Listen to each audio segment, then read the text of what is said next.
ये मेरे हाथ में जो आप देख रहे हो ना, ये है लॉर्ड राम करेंसी। इसकी वैल्यू है एक राम की $50। इसके पीछे लिखा हुआ है राम राज्य मुद्रा।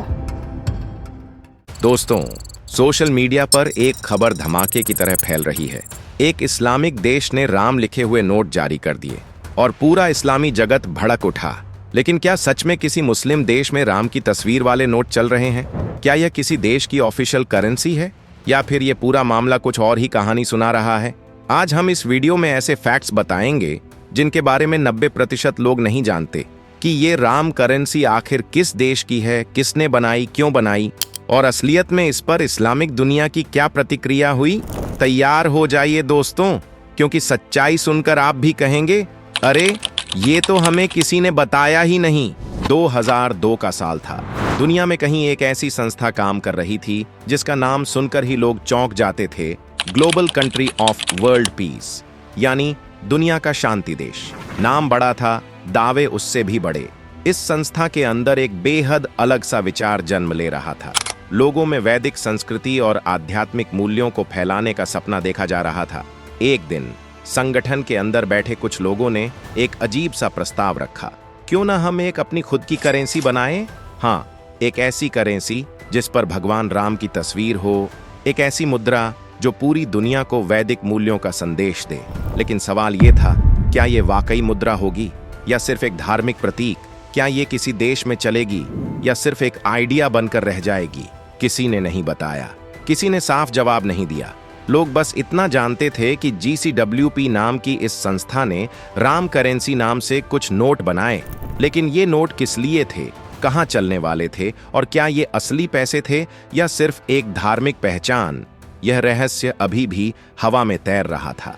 राम करेंसी के नोट का डिजाइन पारंपरिक मुद्रा से बिल्कुल अलग था। हर नोट पर भगवान राम की तस्वीर थी, साथ में वैदिक मंत्र और धार्मिक प्रतीक अंकित थे।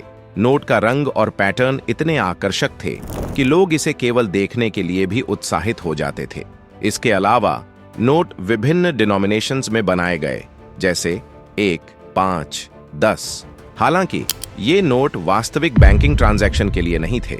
इन्हें प्रिंट करने के लिए विशेष प्रकार का कागज और सुरक्षा फीचर्स इस्तेमाल किए गए। प्रत्येक नोट पर राम के जीवन और उनके संदेश का छोटा विवरण भी लिखा गया था। उदाहरण के लिए सत्य, धर्म और अहिंसा के मूल्यों पर विशेष ध्यान दिया गया।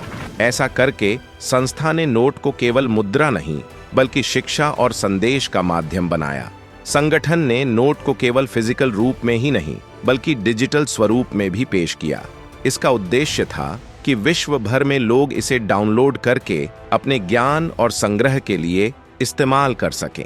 इस डिजिटल पहल ने युवाओं में काफी उत्सुकता और चर्चा पैदा की और इसे ग्लोबली फैलने में मदद मिली। इसी के साथ अगर हम बात करें हिंदू धर्म की, तो आज हिंदू देश कहे जाने वाले भारत में ही लगभग 110 करोड़ लोग हिंदू धर्म से जुड़े हुए हैं और विदेशों में भी हिंदू भक्तों की कोई कमी नहीं है। हरे कृष्णा कृष्णा कृष्णा हरे हरे जैसी धुनें दुनिया के कोने कोने में सुनाई देती हैं।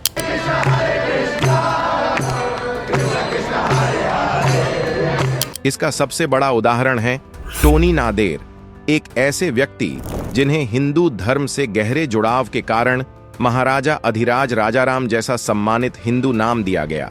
आज उनकी पहचान एक सच्चे राम भक्त की है, जो न केवल भगवान श्री राम के प्रति आस्था रखते हैं बल्कि उनके जीवन उपदेशों को अपना मार्गदर्शक मानकर जीवन जीते हैं।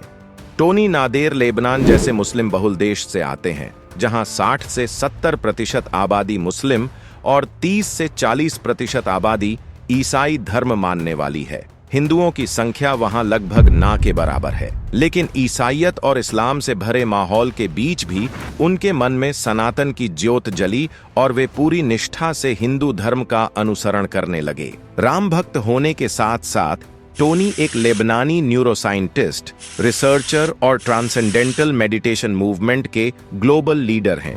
उनके पास इंटरनल मेडिसिन में मेडिकल डिग्री है। उन्होंने हार्वर्ड मेडिकल स्कूल के एक टीचिंग हॉस्पिटल में क्लिनिकल और रिसर्च फेलो के रूप में काम किया है और MIT से PhD भी हासिल की है। इसी वजह से उनके नाम के आगे डॉक्टर लगता है। विज्ञान की दुनिया में जहां भगवान, भक्ति और आस्था पर विश्वास बहुत कम देखा जाता है और हर चीज तथ्य और प्रमाण पर आधारित होती है, वहीं टोनी नादेर जैसे वैज्ञानिक का भगवान राम के प्रति इतना गहरा समर्पण अपने आप में अद्भुत है। टोनी कहते हैं, जब भगवान की कृपा बरसती है तो रंक भी राजा बन जाता है। उनके जीवन में भी ठीक ऐसा ही हुआ। जब वे प्री मेडिकल की पढ़ाई कर रहे थे, उस समय लेबनान गृह युद्ध की भयानक स्थिति से जूझ रहा था। लोग डर और अव्यवस्था में जी रहे थे और पूरी जिंदगी अस्त व्यस्त हो चुकी थी। लेबनान के गृह युद्ध में आर्थिक स्थिति पूरी तरह चरमरा चुकी थी। लोगों का शारीरिक ही नहीं बल्कि मानसिक स्वास्थ्य भी बुरी तरह प्रभावित हो रहा था। टोनी नादेर भी इसी माहौल में डिप्रेशन से घिर गए थे। इस मानसिक परेशानी से बाहर निकलने के लिए उन्होंने ट्रांसेंडेंटल मेडिटेशन TAM की राह अपनाई, जो हिंदू धर्म और भारतीय संस्कृति का प्राचीन, शक्तिशाली और अटूट हिस्सा है। इस ध्यान तकनीक से जहां मन को शांति मिलती है, वहीं शरीर भी स्वस्थ और संतुलित रहता है। धीरे धीरे TM ने टोनी की जिंदगी में गहरा सकारात्मक बदलाव लाना शुरू किया और यहीं से उनकी वैदिक ज्ञान में रुचि तेजी से बढ़ने लगी। मानव जीवन, मन, शरीर और चेतना को समझने की इच्छा ने उन्हें सीधे महर्षि महेश योगी के पास पहुंचा दिया, जिन्हें दुनिया एक महान तपस्वी, विद्वान और सच्चे हिंदू अनुयायी के रूप में जानती है। महर्षि का वास्तविक नाम महेश प्रसाद वर्मा था। उन्होंने फिजिक्स में उच्च शिक्षा लेने के बाद शंकराचार्य ब्रह्मानंद सरस्वती से दीक्षा ली और फिर हिंदू धर्म के प्रचार प्रसार को ही अपना संपूर्ण जीवन समर्पित कर दिया। उनके गहन आध्यात्मिक ज्ञान के कारण वे देश विदेश में अत्यंत प्रतिष्ठित हुए और बड़े बड़े नेता, कलाकार और प्रसिद्ध व्यक्ति उनके भक्त बने। भारत की पहली महिला प्रधानमंत्री इंदिरा गांधी भी उनकी शिष्या रही थीं। वहीं 1960 के दशक में अमेरिका का मशहूर रॉक बैंड द बीटल्स भी उनके आश्रम पहुंचा और इतना प्रभावित हुआ कि वे भी महर्षि के शिष्य बन गए। दीपक चोपड़ा से लेकर श्री श्री रविशंकर जैसे आध्यात्मिक गुरु भी उनकी शिष्य परंपरा का हिस्सा रहे। आज भी दुनिया भर में लगभग 60 लाख से अधिक लोग महर्षि योगी के सिद्धांतों को अपनाते हैं और टोनी नादेर इन्हीं में से एक प्रमुख नाम हैं। वे खुलेआम कहते हैं कि वे महर्षि महेश योगी के परम भक्त और उनके सिद्धांतों के आजीवन अनुयायी हैं और वही शिक्षाएं उनके जीवन का मार्ग बन चुकी हैं। टोनी नादेर के हिंदू धर्म के प्रति गहरे लगाव को देखते हुए महर्षि महेश योगी ने उन्हें एक विशेष हिंदू नाम भी प्रदान किया था। वर्ष 2000 में आयोजित 4 दिवसीय वैदिक समारोह के दौरान महर्षि ने टोनी को महाराजा, महान राजा, अधिराज राजा राम के रूप में सम्मानित किया और उन्हें विश्व शांति के ग्लोबल एडमिनिस्ट्रेशन की जिम्मेदारी सौंपी। वर्ष 2008 में वे महर्षि के आधिकारिक उत्तराधिकारी बने। इसके बाद टोनी पूरी निष्ठा और समर्पण के साथ सनातन धर्म के प्रचार प्रसार में जुट गए। उनके इस परिवर्तन और समर्पित आचरण को देखते हुए लोग उन्हें कई नामों से बुलाने लगे, जैसे विश्व प्रशासक राजा राम, आदि राम और राजा नादेर राम।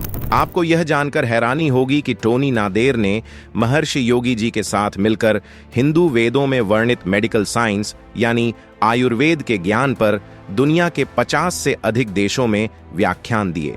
वे स्वयं भी हिंदू परंपराओं का पालन करते हैं और दुनिया को भी सनातन परंपराओं, उपासना विधियों, धर्म ग्रंथों और वैदिक उपचार पद्धतियों से परिचित कराने में लगे हैं, ताकि सनातन की पहुंच विश्व भर में और व्यापक हो सके।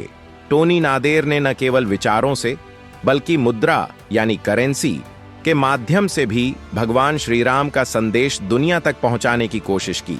वे नीदरलैंड में श्री राम की विशेष मुद्रा राम करेंसी के भी प्रमुख नेतृत्व करता है। इस करेंसी पर श्री राम की मनमोहक छवि छपी होती है और इसे global country of world peace GCWP द्वारा जारी किया जाता है, जिसके संस्थापक स्वयं महर्षि योगी थे। विदेशों में भगवान राम के वर्चस्व और सम्मान को बढ़ावा देने के उद्देश्य से ही इस करेंसी की शुरुआत की गई थी। पहली बार यह मुद्रा 2002 में जारी की गई और आज भी नीदरलैंड के लगभग 30 शहरों और गांवों में प्रचलित है। इसके अलावा अमेरिका के कुछ शहर भी राम करेंसी को मान्यता देते हैं। डॉक्टर टोनी नादेर न केवल राम करेंसी का नेतृत्व कर रहे हैं, बल्कि महर्षि इंटरनेशनल यूनिवर्सिटी के प्रेसिडेंट भी हैं। इस यूनिवर्सिटी की स्थापना महर्षि योगी ने की थी और बाद में इसका संचालन टोनी को सौंपा गया। यह यूनिवर्सिटी दुनिया की अन्य संस्थाओं से बिल्कुल अलग है, क्योंकि यहाँ आधुनिक शिक्षा के साथ साथ अध्यात्म, हिंदू पुराण, वेद और वैदिक साहित्य का गहन अध्ययन भी कराया जाता है। हर साल लाखों छात्र यहाँ दाखिला लेते हैं ताकि वे हिंदू धर्म की गहराइयों, उसके दर्शन और वैदिक सिद्धांतों को समझ सकें। इस तरह यह संस्था दुनिया भर में सनातन संस्कृति के प्रसार में महत्वपूर्ण भूमिका निभा रही है। टोनी नादेर ने रामायण इन ह्यूमन साइकोलॉजी नाम की प्रसिद्ध पुस्तक भी लिखी है, जिसे उन्होंने वर्ष 2011 में प्रकाशित किया। इस किताब में उन्होंने वाल्मीकि रामायण को मानव मनोविज्ञान की संरचना से जोड़ने का अद्भुत प्रयास किया है। यह उनकी पहली पुस्तक नहीं है। इससे पहले 1994 में उन्होंने ह्यूमन फिजियोलॉजी शीर्षक से एक और पुस्तक लिखी थी, जिसे उन्होंने पूरी तरह वेद, पुराण और वैदिक दर्शन पर आधारित रखा था। उन्होंने इन पुस्तकों में यह दर्शाने की कोशिश की है कि सनातन धर्म और मानव मनोविज्ञान के बीच कितना गहरा संबंध है। आप टोनी नादेर के बारे में क्या सोचते हैं? क्या आप इनके बारे में पहले से जानते थे? कमेंट में अपनी राय जरूर बताइए। अगर आपको यह वीडियो पसंद आया हो तो लाइक और शेयर जरूर करें और हमारे चैनल को सब्सक्राइब करना न भूलें, ताकि आप ऐसे ही रोचक और जानकारीपूर्ण वीडियोस देखते रहें। देशभक्ति के इस संदेश को फैलाते हुए जय हिंद।